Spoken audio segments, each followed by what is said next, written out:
Hello everyone and welcome back to your very own YouTube channel CA dreamers. आज हम बात करेंगे about audit of tangible fixed assets, यानी कि जो हमारा प्रॉपर्टी प्लांट एंड इक्विपमेंट है, जिसको हम शॉर्ट में पीपीई भी कहते हैं, उसके बारे में हम बात करेंगे कि क्या उसके ऑडिट का प्रोसीजर होता है, किन चीज़ों को हम कंसीडर करते हैं और क्या क्या ऑडिटर को चेक करना होता है। तो इसमें सबसे पहले दे रखा है difference between the revenue expenditure and capital expenditure. Distinction है एक कि रेवेन्यू एक्सपेंडिचर क्या होते हैं और कैपिटल एक्सपेंडिचर क्या होते हैं। सबसे पहले इस डिफरेंस को डिस्कस करते हैं। Now first of all the revenue expenditure, it is a routine expenditure incurred in the normal course of the business. मतलब ये एक रूटीन एक्सपेंडिचर होता है, जो भी हमारे रोज़मर्रा के खर्चे होते हैं उसको हम रेवेन्यू एक्सपेंडिचर कहते हैं। जैसे कि लाइटनिंग है, या फिर जो रेंट का हम पेमेंट करते हैं, या फिर जो हमने अपने एम्प्लॉयज़ को सैलरी देनी है, वो सब हमारे रेवेन्यू एक्सपेंडिचर होते हैं। Its main purpose is to maintain the earning capacity of the business. Business की अर्निंग कैपेसिटी को मेंटेन करने के लिए, बरकरार रखने के लिए रेवेन्यू एक्सपेंडिचर किए जाते हैं। It is usually a recurring item. Recurring मतलब होता है जो बार बार होता है, यानी कि ये रेकरिंग आइटम होता है, यानी कि month after month, year after year हमें ये खर्चे करते रहने होते हैं। It is consumed with in a accounting year. ये एक अकाउंटिंग ईयर में कंज्यूम हो जाते हैं, यानी कि जैसे कि सैलरी दी हमने तो वो तो हम मंथ आफ्टर मंथ देंगे, तो रेकरिंग आइटम है। प्लस जो एम्प्लॉयज़ हैं हमारे, जो हमारे ह्यूमन रिसोर्सेज हैं, वो हमारी अर्निंग कैपेसिटी को मेंटेन रखते हैं। रूटीन एक्सपेंडिचर होता है जो कि हम नॉर्मल कोर्स ऑफ बिजनेस में देते ही हैं। तो इस तरीके के बहुत सारे ऐसे खर्चे होते हैं जो कि बिज़नेस को चलाने के लिए, बिज़नेस को मेंटेन रखने के लिए बहुत ज़रूरी होते हैं। वो सभी खर्चे हमारे रेवेन्यू एक्सपेंडिचर में आते हैं। And the entire amount is charge to the income statement, और इनकम स्टेटमेंट में इनको चार्ज कर दिया जाता है, यानी कि ये सारे खर्चे हमारे इनकम स्टेटमेंट में दिख रहे होते हैं। एग्जाम्पल्स क्या क्या हैं? कॉस्ट ऑफ रॉ मटेरियल, जो रॉ मटेरियल हमारे प्रोडक्ट को, हमारी प्रोडक्ट को बनाने में लगा है, उसकी कॉस्ट। कोई अगर रिपेयर हुई है तो उसको भी हम रेवेन्यू एक्सपेंडिचर में लेंगे। रिन्यूअल, यानी कि किसी को हमने किसी चीज़ को रिन्यू करा है, उसको रेवेन्यू एक्सपेंडिचर में लेंगे। एडवर्टीजमेंट, इंश्योरेंस एक्सेट्रा, ऐसे बहुत सारे खर्चे हैं। यहाँ पे तो कुछ ही आइटम दे रखे हैं, लेकिन ऐसे बहुत सारे खर्चे होते हैं जो हम अपने रोज़मर्रा में अपने बिजनेस को मेंटेन रखने के लिए कर रहे होते हैं। जैसे कि जो लाइटिंग है, या फिर जो भी फैंस का खर्चा है, या फिर जो मतलब मशीन्स को ऑपरेट करने के लिए जो ऑयल फ्यूल लगता है, या फिर जो सुपरवाइज़र की सैलरी है, या फिर जो हमारा गेटमैन है, या फिर जो भी ट्रैवलिंग के खर्चे हैं, ये सब हमारे रेवेन्यू एक्सपेंडिचर में आते हैं। उसके बाद है कैपिटल एक्सपेंडिचर। कैपिटल एक्सपेंडिचर क्या होता है? It is incurred in acquiring or improving permanent asset which are not meant for resale. यानी कि जो हम फिक्स्ड एसेट्स को परचेज करते हैं, जिनका पर्पज़ हमें ये नहीं होता है कि हम उनको खरीद के फिर रीसेल यानी कि दोबारा से बेच देंगे, तो ये पर्पज़ नहीं होता। उनको हम क्यों खरीदते हैं? क्योंकि हमें उन्हें अपने बिजनेस में यूज़ करना होता है। तो जो हमारी परमानेंट एसेट्स होती हैं, उनको इम्प्रूव करने के लिए या उनको एक्वायर करने के लिए, यानी कि उनको लाने के लिए, उनको इंस्टॉल करने के लिए जो भी खर्चे किए जाते हैं, वो कैपिटल एक्सपेंडिचर होते हैं। Capital expenditure it seek to improve the earning capacity of the business. ये बिजनेस की अर्निंग कैपेसिटी को मेंटेन करने के लिए या उसको इम्प्रूव करने के लिए, यानी कि उसको बढ़ाने के लिए करे जाते हैं। यहाँ पर एक छोटा सा एग्जाम्पल ले लेते हैं फॉर द बेटर अंडरस्टैंडिंग। जैसे कि फॉर एग्जांपल हमारा एक कोचिंग क्लास है, तो उस कोचिंग क्लास में हमने फ़ैन की रिपेयर करवाई, या फिर हमने लाइटनिंग थोड़ी सी और ज़्यादा बढ़वाई लाइटनिंग को। तो ये सारे खर्चे जो हैं ये हमारे हुए रेवेन्यू एक्सपेंडिचर। ठीक है, जो ये सारे खर्चे ये तो लगे रहते हैं। तो फिर और या फिर हमने जो हमारी सीट्स थी, वो number of seat for example पहले थी 20, अब हमने उन नंबर ऑफ़ सीट्स को बढ़ा के कर दिया है 30 या 35। तो ये हमारी अर्निंग कैपेसिटी को बढ़ाएंगे। अब हम ज़्यादा बच्चों को बैठा सकते हैं, ज़्यादा बच्चों को पढ़ा सकते हैं। इससे क्या हुआ, हमारी जो अर्निंग कैपेसिटी है वो इम्प्रूव होगी, ना कि जो हमारे मतलब जो हमारा डेली यूज़ की जो बिज़नेस है उसको मेंटेन करने के लिए हमने ये खर्चा करा ना, हमारी अर्निंग कैपेसिटी को इंक्रीज़ करने के लिए हमने ये खर्चा करा। तो ये खर्चा हमारी अर्निंग कैपेसिटी को इंक्रीज़ करेगा। तो ये क्या हुआ, कैपिटल एक्सपेंडिचर हुआ कि हमने किसी फिक्स्ड एसेट में एक अमाउंट इन्वेस्ट किया। जो हमने चेयर्स परचेज़ करी, जो टेबल्स परचेज़ करी, वो हमारी फिक्स्ड एसेट है, तो उसको हमने रीसेल के पर्पज़ से तो परचेज़ करा नहीं कि आज हम खरीदेंगे फिर कल उसे बेच देंगे ना। वो हमने अपने बिजनेस को इम्प्रूव करने के लिए, अपनी अर्निंग कैपेसिटी को बढ़ाने के लिए खर्चा करा है। तो ये हो गया हमारा capital expenditure. It is normally a non recurring outlay. मतलब अगर हमने 20 चेयर्स को परचेज़ करा है या 30 चेयर्स को परचेज़ करा है, तो ऐसा नहीं है कि हम रोज़ रोज़ हर दिन उन चेयर्स को परचेज़ कर रहे हैं। एक बार हमने सोच के कि हमें कितनी सीट्स एक्स्ट्रा चाहिए हैं, उनको हमने एक बार वो इन्वेस्टमेंट कर दी। तो ये नॉन रेकरिंग आइटम है, मतलब ऐसा नहीं है कि हम रोज़ रोज़ उन खर्चों को करेंगे, कभी कभार हो जाते हैं वो खर्चे। It produces benefit over several year, बहुत सारे अगले सालों में उसका बेनिफिट आता रहता है। मतलब अगर आज हमने कोचिंग सीट्स को बढ़वा दिया है, कोचिंग की जो सिटिंग कैपेसिटी है उसको बढ़ा दिया, या फिर कोई रूम्स हमने एक्स्ट्रा बनवा लिए, तो फिर वो हमारे बहुत सारे आगे आने वाले ईयर्स में हमें उसका आउटपुट मिलता रहेगा, उसका फ़ायदा मिलता रहेगा। Only a smart part of it is charge to statement of profit and loss as depreciation. जो फिक्स्ड एसेट्स हैं उस पर जैसा कि हम सबको पता है कि डेप्रिसिएशन चार्ज होता है, तो एक बहुत छोटा सा पार्ट जो कैपिटल एक्सपेंडिचर का होता है वो हमें इनकम स्टेटमेंट में दिख रहा होता है by way of depreciation, and rest appear in the balance sheet, और बाकी का पोर्शन हमें बैलेंस शीट में दिख रहा होता है as our fixed assets. Capital expenditure में भी in the form of land, हमने कोई ज़मीन खरीद ली उसके फॉर्म में हो सकता है, बिल्डिंग के फॉर्म में, प्लांट एंड मशीनरी के फॉर्म में, या फिर इंटेंजिबल एसेट के फॉर्म में भी हो सकता है capital expenditure. Expenses which are essentially of a revenue nature if incurred for creating an asset or adding to its value for achieving higher productivity are also regarded as expenditure of a capital nature. यानी कि जो expenses which are essentially for a revenue nature, which are essential for revenue nature, मतलब कि जिनसे हमें revenue generate हो रहा है, अगर हमने उसी के लिए सोल पर्पस हमारा वही है कि इससे हमें रेवेन्यू जनरेट होगा।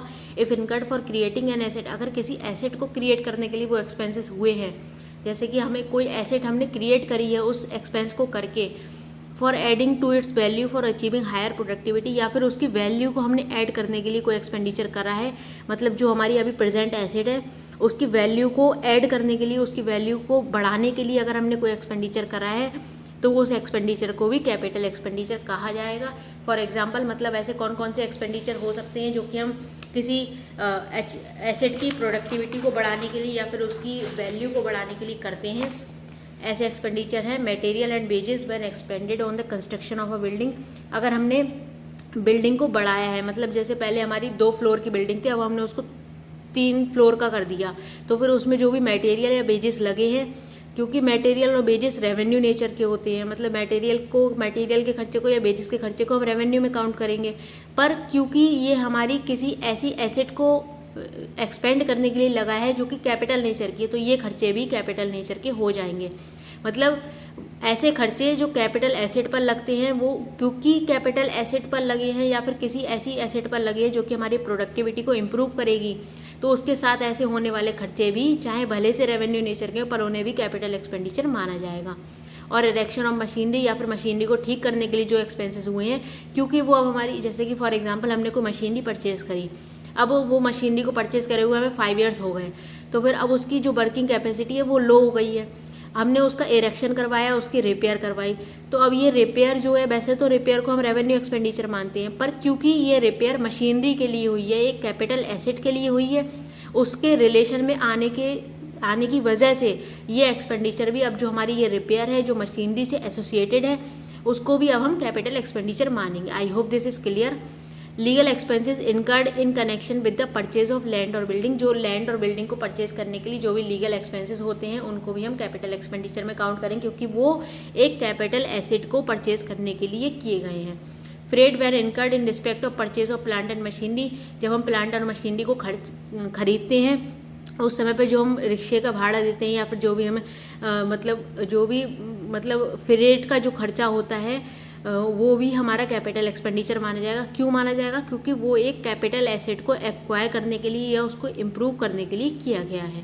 Major repair of fixed asset that increases its productivity, fixed asset की, किसी भी फिक्स्ड एसेट की जो मेजर रिपेयर होती है जो कि उसकी प्रोडक्टिविटी को बढ़ाने के लिए की जाती है, जैसे कि चेयर्स हैं, अब वो कुछ चेयर्स हमारी टूट गई हैं या फिर कुछ चेयर्स की रिपेयर होनी है, तो अब हम वो उन चेयर्स को अगर रिपेयर करा लेंगे तो वो भी हमारी प्रोडक्टिविटी में मतलब सप्लीमेंट करेंगी, प्रोडक्टिविटी को हमारी बढ़ाएंगी, तो फिर वो चेयर्स की जो रिपेयर होगी वो क्या होगी? Capital expenditure. Wages paid on installation cost incurred in plant and machinery, plant and machinery को इनकर्ड करने के लिए, इंस्टॉल करने के लिए जो वेजेस दी गई हैं वो हमारी कैपिटल एक्सपेंडिचर मानी जाएंगी। क्यों मानी जाएंगी? क्योंकि वो प्लांट एंड मशीनरी पर लगी हैं और प्लांट एंड मशीनरी हमारी एक कैपिटल एसेट है। Interest paid for qualifying period as per AS 16 that is before the asset is constructed, जब एसेट बनी होती है उससे पहले जो भी हमने इंटरेस्ट दिया होता है क्वालिफाइंग पीरियड के लिए, वो हमारा कैपिटल एक्सपेंडिचर माना जाएगा as per accounting standard 16। I hope these points are clear. You have gone through the difference between the revenue expenditure and capital expenditure. इससे रिलेटेड अगर आपका कोई भी डाउट है you can ask in the comment section. Assertions to be examined, यानी कि जो assertions हमें लेनी है ऑडिट ऑफ इंटेंजिबल एसेट्स के केस में, वो असर्शंस क्या है इसको एक बार डिस्कस कर लेते हैं, क्योंकि इंटेंजिबल एसेट बैलेंस शीट का एक आइटम है। तो बैलेंस शीट के केस में जो भी असर्शंस हम लेंगे वही असर्शंस इसमें भी मानी जाएंगी। सबसे पहली असर्शन है एग्जिस्टेंस, यानी कि जो भी बैलेंसेस हमने शो कर रखे हैं, जो बैलेंसेस शो हो रहे हैं हमारी बैलेंस शीट में, वो एग्जिस्ट करने चाहिए to establish the existence of intangible asset as the year end, यानी कि जो भी इंटेंजिबल एसेट, जो फिक्स्ड एसेट हमारी बैलेंस शीट में शो हो रही हैं वो एग्जिस्ट भी करनी चाहिए। उसके बाद है completeness to ensure that additions to PPE, यानी कि जो भी एडिशन, जो भी मतलब पीपीई जो हमारा बड़ा है during the year under audit, जिस ईयर का हम ऑडिट कर रहे हैं उस ईयर में have been recorded in the financial statement, उसको फाइनेंशियल स्टेटमेंट में रिकॉर्ड कर दिया गया है। And do not include any PPE that belong to the third party, और कोई भी ऐसी हमने प्रॉपर्टी प्लांट एंड इक्विपमेंट को अपनी बैलेंस शीट में शो नहीं करा है जो कि थर्ड पार्टी से बिलोंग करती है, यानी कि हमारे पास उसकी ओनरशिप नहीं है। But does not include PPE owned and control by the entity although lying with the third party, और पर ऐसी प्रॉपर्टी प्लांट और इक्विपमेंट को इंक्लूड करती है जो कि हमारे पास भले से ना हो पर हमारे पास उसकी ओनरशिप है। यानी कि कोई भी प्रॉपर्टी प्लांट और इक्विपमेंट जो किसी थर्ड पार्टी के पास लाएंगे और हमारे पास उसकी ओनरशिप है तो हम उसको इंक्लूड करेंगे, लेकिन हमारे पास ओनरशिप नहीं है और हमारे पास लाइन कर रही है तो हम उसको इंक्लूड नहीं करेंगे। तो इसका क्या कंक्लूजन हुआ कि हमारे पास उसकी ओनरशिप होनी चाहिए, चाहे वो भले से वो एसेट, वो प्रॉपर्टी, वो प्लांट हमारे पास हो या ना हो, मतलब उसका जो एग्जिस्टेंस है वो हमारे पास हो या ना हो इसका मैटर नहीं है, पर हमारे पास ओनरशिप होनी चाहिए तो हम उसको इंक्लूड करेंगे।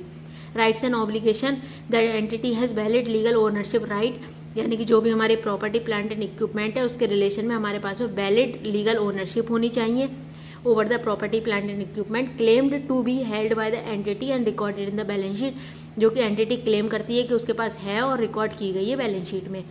उसके बाद है valuation, property plant and equipment have been valued appropriately, उनका सही से वैल्यू की गई है, ना ही वो अंडर स्टेटेड है ना ही ओवर स्टेटेड है। And as per generally accepted accounting policies and practices, जो भी generally accepted accounting policies and practices, जो भी मेथड्स अप्लाई किए जाने चाहिए उसके वैल्यूएशन के लिए वो प्रॉपरली अप्लाई किए गए हैं। उसके बाद है presentation and disclosure, required disclosures for property plant and equipment have been appropriately made, जो भी डिस्क्लोजर्स दिए जाने हैं इसके रिलेशन में as per our accounting standards वो डिस्क्लोजर भी प्रोवाइड किए गए हैं in our financial statement, in our balance sheet. तो ये थी कुछ assertions related to property plant and equipment.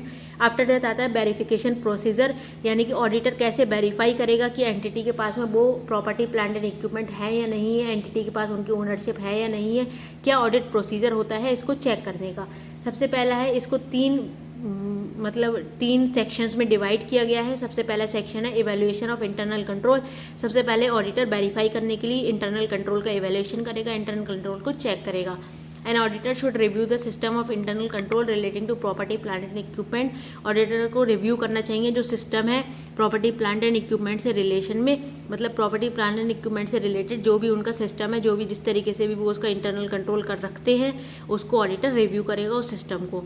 उसमें क्या क्या चीज़ें चेक करेगा, control over expenditure incurred on property plant and equipment acquired और सेल्फ कंस्ट्रक्टेड। कोई भी प्रॉपर्टी प्लांट एंड इक्विपमेंट चाहे हमने एक्वायर किया हो, मतलब कि रेडीमेड लिया हो, या फिर सेल्फ कंस्ट्रक्टेड यानी हमने खुद बनवाया हो, जैसे कि बिल्डिंग है वो सेल्फ कंस्ट्रक्टेड हो सकती है, या फिर जो चेयर्स हैं, टेबल है, फर्नीचर है, ये सारी चीज़ें एक्वायर्ड हो सकती हैं, या जो मशीनरी है वो एक्वायर्ड हो सकती है। तो इनके रिलेशन में जो भी कंट्रोल है एक्सपेंडिचर पर, यानी कि एक्सपेंडिचर प्रॉपरली डिस्क्लोज किया जाता हो, प्रॉपर उसकी वाउचिंग होती हो, उसके रिलेशन में जो भी बिल्स हैं वो बिल्स हम एंटिटी के पास में हो, ये सारी चीज़ें वो चेक करेगा। अकाउंटेबिलिटी एंड यूटिलाइजेशन कंट्रोल, यानी कि जो उनका यूटिलाइजेशन होने वाला है उस प्रॉपर्टी प्लांट एंड इक्विपमेंट का, उस पर कितना कंट्रोल है, प्लस उसकी अकाउंटेबिलिटी यानी कि उसकी अकाउंटिंग कैसे करते हैं, क्या प्रोसीजर है, इन सब के बारे में ऑडिटर उसको रिव्यू करेगा, उसके सिस्टम को चेक करेगा। इंफॉर्मेशन कंट्रोल, यानी कि जो भी इंफॉर्मेशन है उससे रिलेटेड उस पर क्या कंट्रोल्स हैं, क्या इंटरनल कंट्रोल उस पर अप्लाई होते हैं, ये ऑडिटर चेक करेगा। Safe guarding of asset, asset को सिक्योर रखने के लिए एसेट का इंश्योरेंस है, या फिर एसेट के रिलेशन में अगर कोई हमने कोई सुपरवाइज़र रख रखा है, या फिर ऐसा कोई भी अगर खर्चा है एसेट की सेफ गार्डिंग के लिए तो उसके पर क्या इंटरनल कंट्रोल है वो भी ऑडिटर चेक करेगा। तो इंटरनल कंट्रोल में बेसिकली ये 4 पॉइंट्स आते हैं। क्या क्या है? एक्सपेंडिचर पर कंट्रोल, उसकी अकाउंटेबिलिटी और यूटिलाइजेशन पर कंट्रोल, उसकी इन्फॉर्मेशन पर कंट्रोल और उसकी सेफगार्डिंग पर कंट्रोल। तो ये 4 कंट्रोल हैं जिनका ऑडिटर इवैल्यूएशन करेगा। उसके बाद में आते हैं सब्सटेंटिव प्रोसीजर्स, जो कि वेरिफिकेशन प्रोसीजर का सेकंड पार्ट है। This we will discuss in the next video.